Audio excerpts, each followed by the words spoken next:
سرکار اعلی حضرت کی عقیدتوں کی تائید کے لیے اجمیر شریف لے کے چلوں. سرکار خواجہ غریب نواز رضی اللہ تعالیٰ عنہ اپنے زمانے میں حضور غوث پاک کی بارگاہ عالیہ میں یوں نذرانِ عقیدت پیش فرماتے ہیں: یا غوث معظم نور ہدا،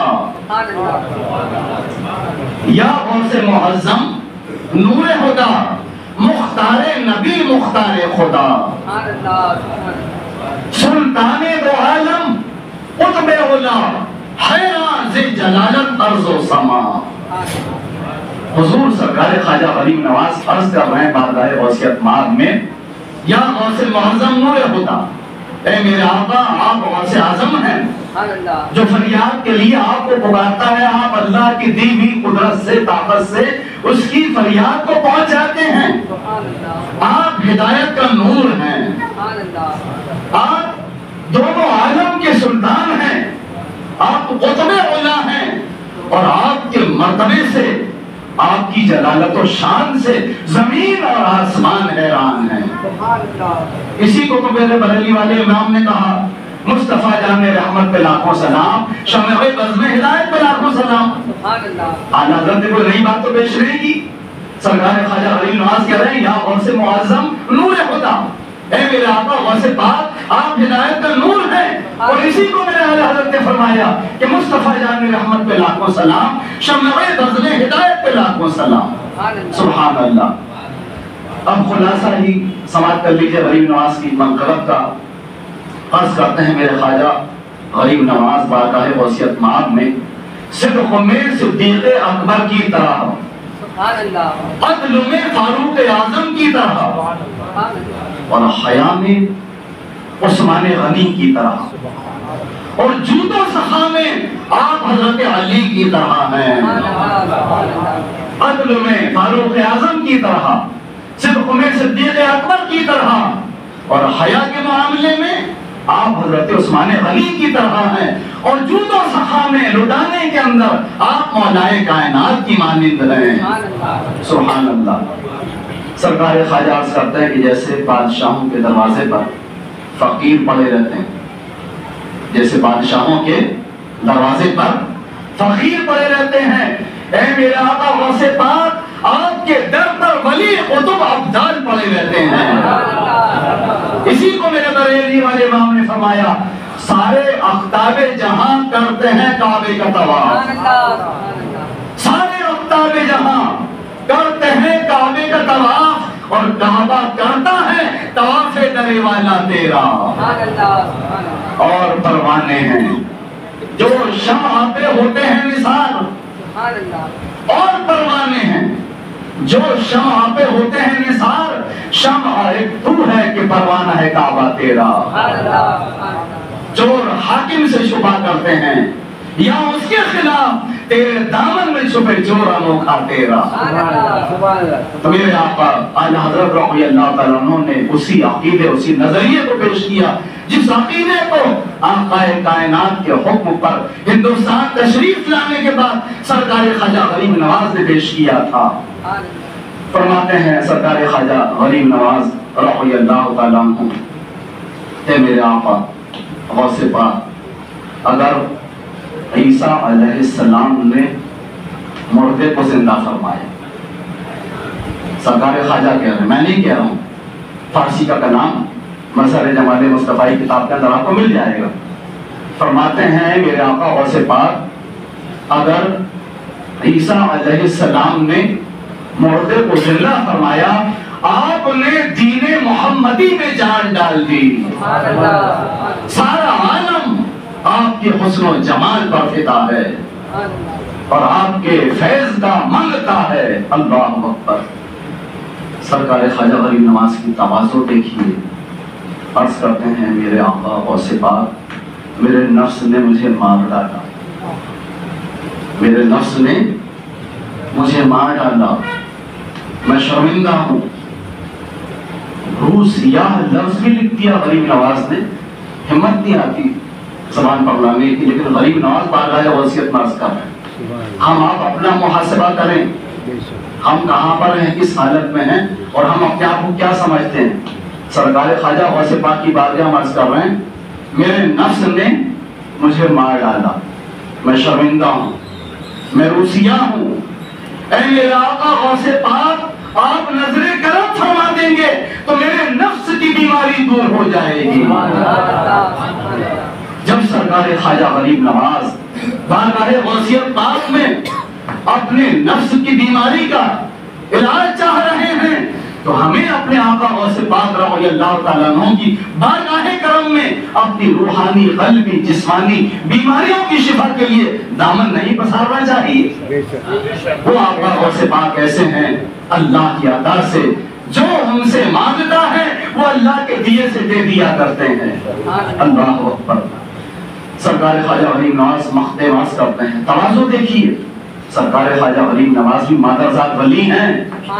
سرکار خواجہ غریب نواز کے مقام و مرتبے کی بھی انتہا ہم اندازہ نہیں لگا سکتے، کسی کو بتا نہیں سکتے، لیکن سرکار خواجہ غریب نواز کا ادب دیکھو، ان کی تواضع دیکھو، اور یہاں سے یہ بھی دیکھو جو کچھ ملتا ہے ادب سے ملتا ہے، جو کچھ ملتا ہے عاجزی انکساری سے ملتا ہے۔ تو سرکار خواجہ عرض کرتے ہیں معین جو کہ آپ کے نام کا غلام ہے، معین آپ کے نام کا غلام ہے۔ کسی جگہ میرے پڑھنے میں نہیں آیا کہ یہ ہو کہ میں آپ کے نام کا غلام ہوں، سب جگہ یہ ہے کہ میں غوث پاک کا غلام ہوں، میں غریب نواز کا غلام ہوں، میں فلاں بزرگ کا غلام ہوں۔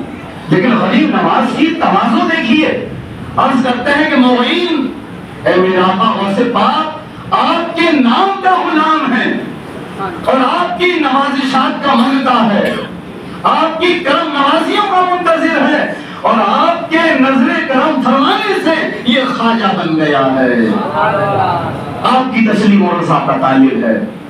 حضور غوث پاک رضی اللہ تعالیٰ عنہ نے منبر پر تشریف لا کر حکم الہی سے اعلان کیا، قدمی حاضری علی رقبت کل ولی اللہ، میرا یہ قدم تمام اولیاء اللہ کی گردنوں پر ہے۔ جس وقت حضور غوث پاک نے یہ فرمایا، سرکار خواجہ غریب نواز خراسان کی گفا کے اندر چلا کر رہے تھے، جیسے ہی حضور غوث پاک کا یہ ارشاد سنتے ہیں فوراً اپنی گردن کو جھکاتے ہیں اور عرض کرتے ہیں بارگاہ غوثیت میں، یہ دل، یہ جگر ہے، یہ آنکھیں، یہ سر ہے، جہاں چاہے رکھے قدم غوث اعظم۔ حضور غوث پاک بغداد شریف کے منبر سے اعلان فرماتے ہیں کہ گردن جھکانے میں غیاث الدین کے بیٹے معین الدین نے سب سے پہلے گردن جھکائی، اور اس ادب کی وجہ سے انہیں ہندوستان کی ولایت عطا کر دی گئی۔ مسلمانوں، یہ اللہ کے نبی کے ایک امتی، ان کے ایک شہزادے غوث پاک کا علم غیب ہے، غوث پاک کے دیکھنے کی یہ شان ہے کہ ہزاروں میل کے فاصلے پر غریب نواز کا سر جھکتے ہوئے دیکھ رہے ہیں، ان کی گردن جھکتے ہوئے ملاحظہ فرما رہے ہیں۔ تو جب ایک امتی اور نبی کے ایک شہزادے کے علم غیب کی یہ شان ہے تو جو نبیوں کے امام ہیں، جو اللہ کے محبوب ہیں، ان کے علم غیب کی شان کیا ہوگی، ان کے دیکھنے کی شان کیا ہوگی۔ اسی لیے میرے بریلی والے امام نے فرمایا، دور و نزدیک کے سننے والے وہ کان، دور و نزدیک کے سننے والے وہ کان، کانے لالے کرامت پہ لاکھوں سلام۔ سرکار خواجہ غریب نواز نے ادب کا مظاہرہ فرمایا، اس ادب کی برکت سے ہندوستان کی ولایت آپ کو عطا ہوئی۔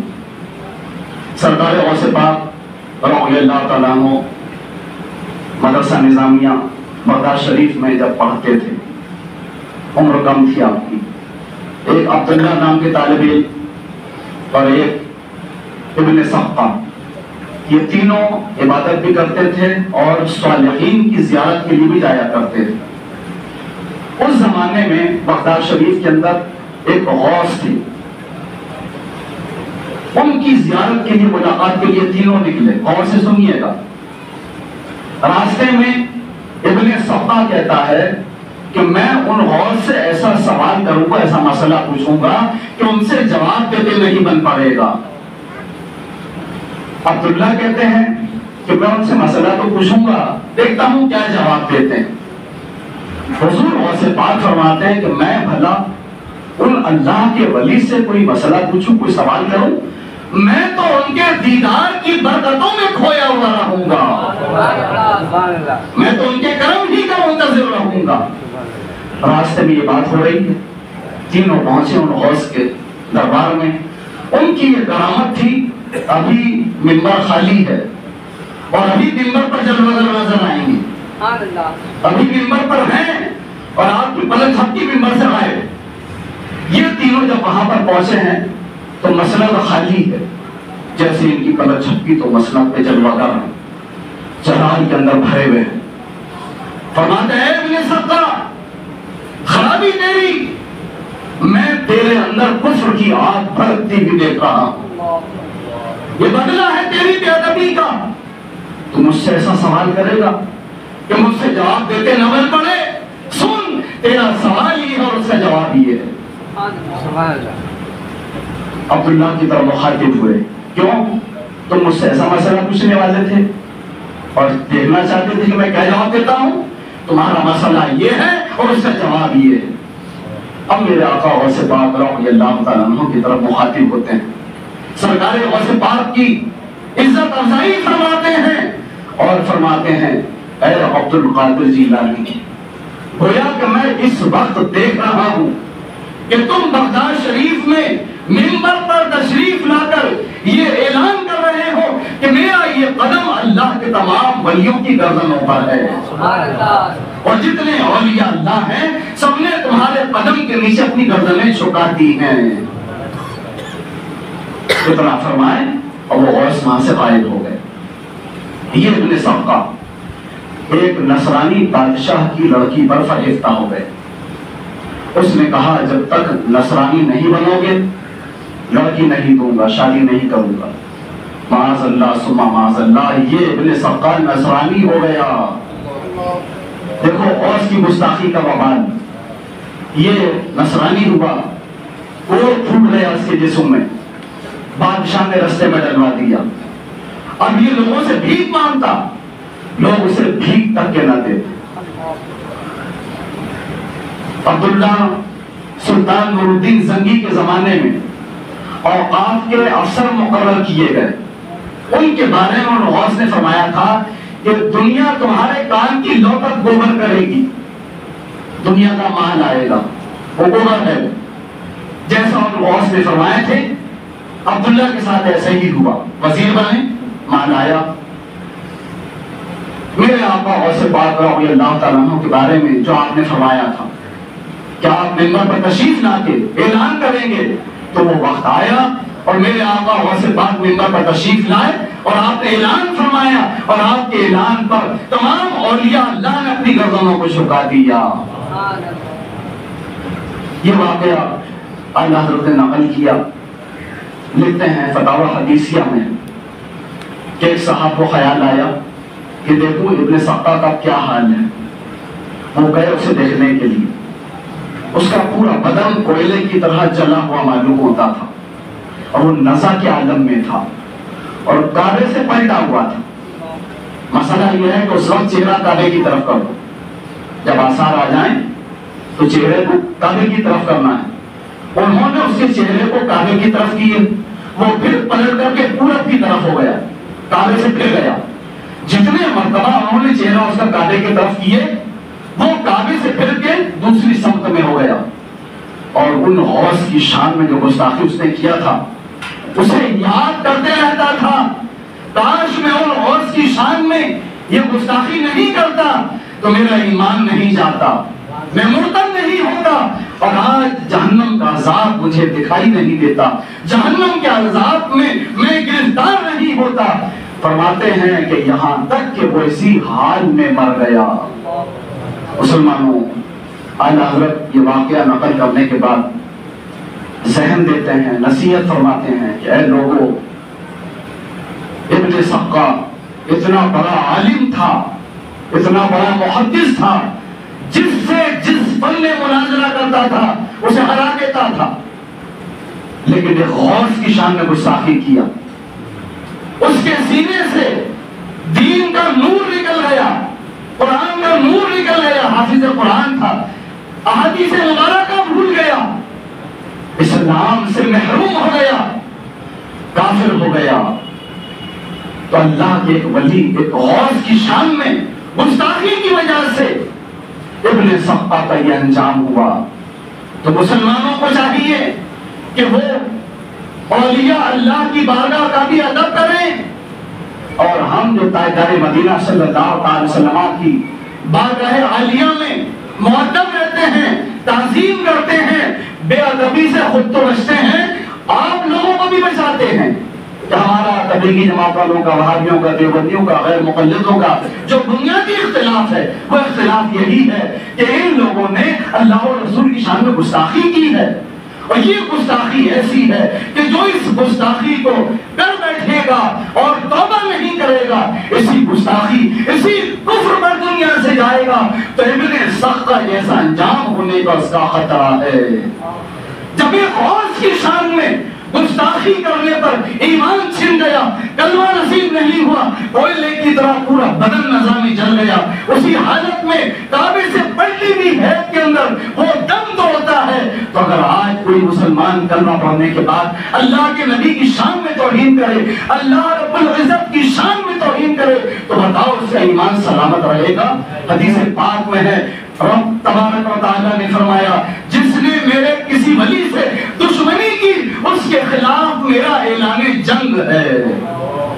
ولی سے دشمنی کے خلاف رب کا اعلان جنگ ہے، تو جو نبی سے دشمنی کرے، نبیوں کے امام سے دشمنی کرے، اور اپنے مہربان مولا تبارک و تعالیٰ کی شان میں گستاخی کرے، ان پر جھوٹ کی تہمت رکھے، معاذ اللہ ثم معاذ اللہ، اس کا کیسا عبرتناک انجام ہوگا۔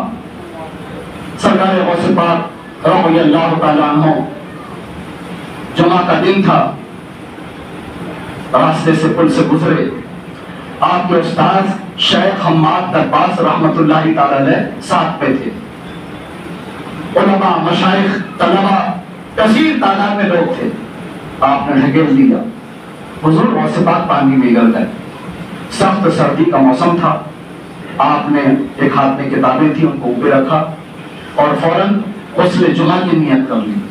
دیکھو میرا آقا غوث پاک کا علم، جمعہ کا دن تھا، اپنے استاذ نے ڈھکیل دیا، آپ نے جمعہ کے غسل کی نیت کر لی، باہر نکلتے ہیں جبہ نچوڑ کر کے پھر آپ کے ساتھ ہو لیتے ہیں، پھر کسی نے ڈھکیلنا چاہا تو آپ نے فرمایا خبردار کوئی ایسی حرکت مت کرنا، میں تو ان کا امتحان لے رہا تھا۔ لیکن شیخ عبد القادر جیلانی استقامت کا ایسا جبل عظیم ہے کہ دس سے مس نہیں ہوئے۔ اس واقعے کے بعد قبرستان شونیزیہ کے اندر سرکار غوث پاک فاتحہ خوانی کے لیے گئے، ایصال ثواب کے لیے گئے، مریدین معتقدین بھی ساتھ میں، یہاں تھوڑی دیر فاتحہ پڑھی، وہاں تھوڑی دیر فاتحہ پڑھی، شیخ حماد کی قبر پر اتنی لمبی فاتحہ پڑھی کہ سورج بلند ہو گیا، گرمی تیز ہو گئی، لوگ ہاتھ اٹھائے ہوئے ہیں۔ جب آپ نے فاتحہ پوری کی تو آپ کے چہرے سے خوشی کے آثار ظاہر ہو رہے تھے۔ مریدین نے کہا کہ حضور اور قبروں پر تھوڑی تھوڑی دیر ٹھہرے، شیخ حماد درباس کی قبر پہ اتنی لمبی فاتحہ؟ آپ فرماتے ہیں لوگوں، آج سے 22 برس پہلے کا واقعہ، ایک پل سے گزرتے ہوئے شیخ حماد نے مجھے ڈھکیل دیا تھا، میں پانی میں گر گیا تھا، آج جب میں ان کی قبر پر آیا تو میں نے دیکھا کہ اللہ تعالیٰ نے انہیں یاقوتی تاج عطا فرمایا ہے، ہیرے جواہرات سے جڑا ہوا جبہ زیب تن فرمائے ہوئے، ان کے پاؤں میں سونے کی نالین ہے، لیکن ایک ہاتھ شل ہے، جسے لقوہ لگتا ہے نا، پیرالائسس ہو جاتا ہے، اس میں کوئی جان نہیں ہے، بیکار ہے وہ۔ تو میں نے پوچھا ہے آپ شیخ حماد آپ کے اس ہاتھ کو کیا ہو گیا؟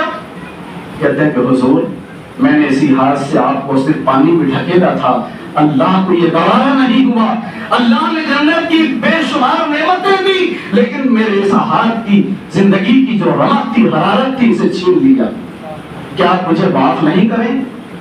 سرکار غوث پاک رحمۃ اللہ تعالیٰ عنہ نے دعا کے لیے ہاتھ اٹھائے، انہیں معاف کیا، بارگاہ الہی میں دعا کی، اے اللہ شیخ حماد کے ہاتھ کو درست فرما دے۔ شیخ حماد نے خود عرض کیا تھا کہ حضور آپ مجھے میرا ہاتھ بھی دلوا دیجئے۔ دیکھو اولیاء اللہ، حضور غوث پاک کو کیسا صاحب اختیار مان رہے ہیں کہ حضور غوث پاک دعا کر دیں گے اللہ میرے ہاتھ کو صحیح سالم کر دے گا۔ حضور غوث پاک فرماتے ہیں کہ جب میں شیخ حماد عباس کے لیے دعا کر رہا تھا تو 500 اولیاء اللہ اپنی قبروں میں آمین کہہ رہے تھے۔